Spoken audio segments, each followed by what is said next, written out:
எல்லோருக்கும் வணக்கம். நம்ம யாரை நம்பணும், அதுவும் இந்த காலத்தில் யாரை நம்பினா நல்லாயிருக்கும் அப்படிங்கிறது.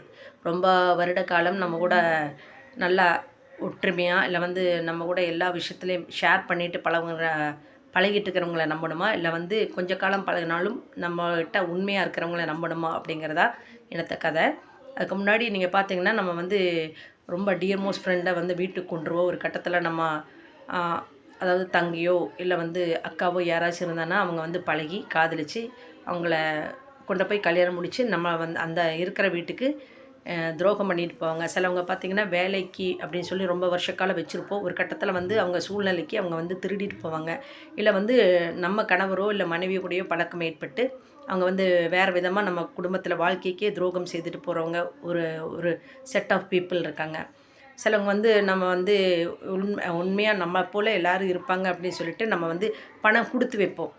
ஒரு கட்டத்தில் அவங்க ஏமாற்றுவாங்க. அதனால் நம்ம எப்போவுமே நம்மளை போல் எல்லோரும் இருப்பாங்கன்னு நினைக்கக்கூடாது. சூழ்நிலைக்கு ஆளுக தானே, மனிதர்கள் தானே, எப்போ வேணாலும் மாறலாம். மனிதர்களுக்குள் பல நிறங்கள் இருக்குது அப்படின்னு சொல்லுவாங்க. நம்ம சொல்கிறது கருப்போ வெள்ளையோ அப்படி இல்லை, அவங்களோட குணங்கள் பல விதமாக இருக்கும். அதனால் யாரையும் ரொம்ப எளிதாக நம்பக்கூடாதுங்க. அப்படிங்கிறதுக்காக உங்களுக்கு ஒரு கதை சொல்கிறேன். ஒரு விவசாயி ஒருத்தர் இருந்தார். அவருக்கு ஒரு வயதான அப்பா அம்மா. அந்த விவசாயி ராப்பகல் கஷ்டப்பட்டு வேலை செய்து தான் அவங்க அப்பா அம்மாவை அவர் காப்பாற்றிட்டு வந்துட்டு இருந்தார். அங்கே திடீர்னு மழை வராமல் அவரோட விவசாய இதில் அவர் போட்டிருந்த நிலமெல்லாம் என்னென்ன பயிரிட்டாரோ அதெல்லாம் நாசமாக போய் தண்ணி இல்லாமல் எதுவுமே அவருக்கு எல்லாமே பெரும் நஷ்டம். அப்போ அவருக்கு அதுக்கு மேலே அங்கே சர்வை பண்ண முடியல. வேறு ஏதாச்சும் வெளியூரில் போய் வேலை பார்த்து அப்பா அம்மாவை காப்பாற்றணும் அப்படிங்கிற ஒரு நிலை. இவர் வெளியூருக்கு போகிறாரு. அங்கே போய் பல இடங்களில் தேடிட்டும் வேலை கிடைக்கல. அப்படி அவர் ரொம்ப சோர்ந்து போய் ஒரு இடத்துல உட்காரும்போது அங்கே ஒரு பலகை பார்க்குறாரு. அங்கே வேலைக்கு ஆட்கள் தேவை. அது எப்படின்னு பார்த்தோன்னா க்ளீனிங் ஒர்க்கு. அப்போ இவர் சரி பரவாயில்ல, இந்த வேலையாச்சும் கிடச்சிது, நம்ம அப்பா அம்மாவை காப்பாற்றலாம் அப்படின்னு சொல்லிட்டு அவர் அங்கே வேலைக்கு சேர்றாரு.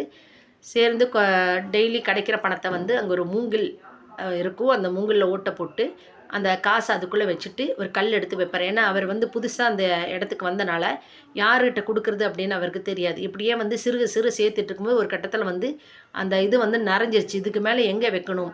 நாளுக்கு நாள் இவர் சம்பாதிக்கிற பணம் அதிகமாகிட்டே இருக்குது. அப்படி ஒரு மாத காலாச்சு. பணம் ரொம்ப அதிக தொகை.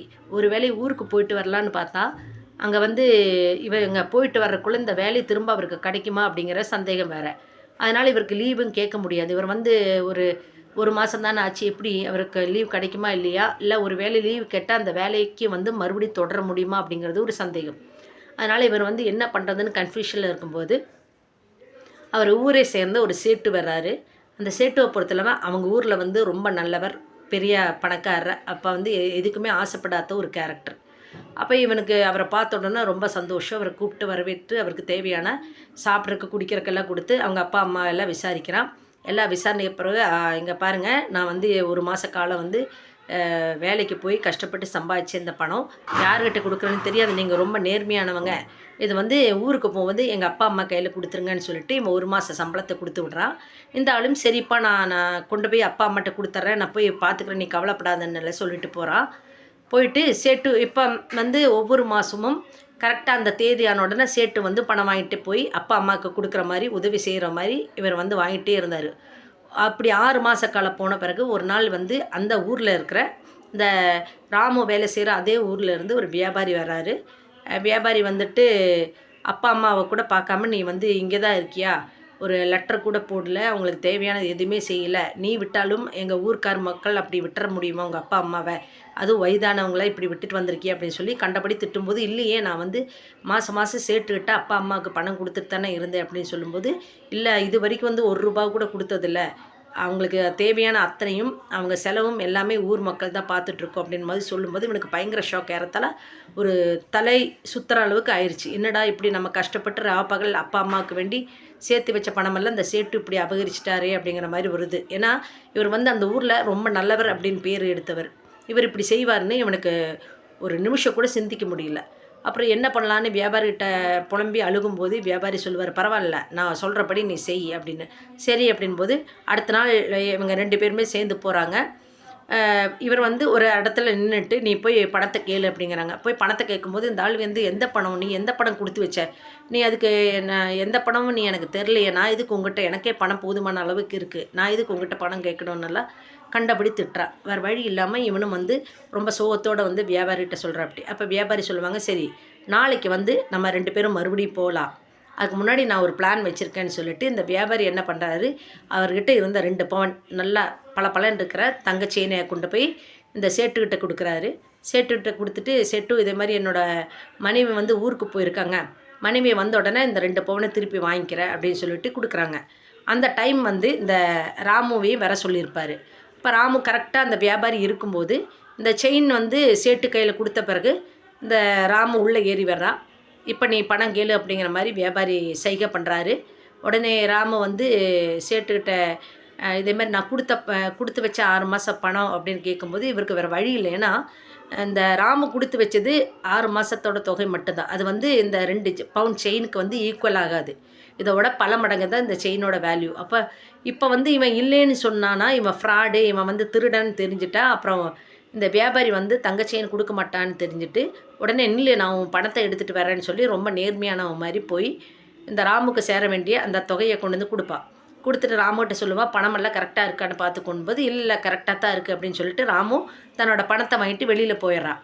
இப்போ பார்த்தீங்கன்னா கரெக்டாக மனைவி வருவா. அப்படி மனைவி வந்துட்டு இந்த வியாபாரியை திட்டுவான், நீ வந்து சாவி எடுத்துகிட்டு வந்து இங்கே உட்காந்தா நான் வீட்டுக்கு எப்படி போகிறது, எப்படி கதவு திறந்து நான் வீட்டுக்கு எப்படி உள்ளே போகிறதுன்னு கொஞ்சமாச்சு நினச்சிங்களே, இங்கே வந்து உட்காந்து பேசிகிட்டு இருக்கீங்கிற மாதிரி திட்டும்போது அப்போ உடனே சேட்டுகிட்ட வியாபாரி கேட்பார், இங்கே பாருங்கள் என் மனைவிக்கு வேண்டி தான் நான் ஊருக்கு போனேன்னு நினச்சி தான் உங்கள்கிட்ட செயின் கொடுத்து வச்சேன், ஆனால் என் மனைவி இப்போ வந்துட்டா, அதனால் வந்து இனி என் மனைவியே பார்த்துப்பான், அந்த செயினோட தேவை இனி உங்கள்கிட்ட கொடுக்க வேண்டிய இல்லை அப்படின்னு சொல்லிட்டு அந்த செயினை திருப்பி வாங்கிக்கிறான். இப்போ வந்து சேட்டுக்கு தூக்கி வாரி போட்டுச்சு, என்னடா நம்ம வந்து இந்த 2 பவுன் செயின் நம்மளுக்கு கிடைக்குமேங்கிறதுக்காகத்தான் நம்ம வந்து அந்த ராமுவோட பணமே திருப்பி கொடுத்தோம், இப்போ ராமுவும் பணம் வாங்கிட்டு போயிட்டு அந்த செயினும் போயிடுச்சு அப்படிங்கிற மாதிரி இவன் ரொம்ப சோகத்தோட ரொம்ப ஷாக்கிங்கோட நிற்கிறான். இப்போ இதிலிருந்து எதுக்கு நான் இந்த கதை சொல்கிறேன்னா, நம்ம வந்து பல வருடங்களாக நம்மளோட பழகி, அதாவது நம்மளோட மைனஸ் நம்மளோட ப்ளஸ் எல்லாம் தெரிஞ்சு பல பேர் நம்மளை வந்து ஏமாற்றிட்டு போவாங்க. ஆனால் சிறிதுக்கு காலம்தான் நம்ம கூட பழகினாலும் ரொம்ப உண்மையாக நேர்மையாக இருக்கிறவங்கள நம்ம வந்து ஈஸியாக நம்பலாம். ரொம்ப ரொம்ப வருஷம் பழகினமே, உயிருக்குற பழகியிருக்கோமே, அவங்கள வந்து எது நம்பி வேணாலும் கொடுக்கலாம் அப்படிங்கிற மாதிரி நினைக்கக்கூடாது. அதே மாதிரி ஊரில் வந்து நல்ல பேர் இருக்குது அப்படின்னு பல இடங்களில் அந்த தப்பு தான் நடக்குது.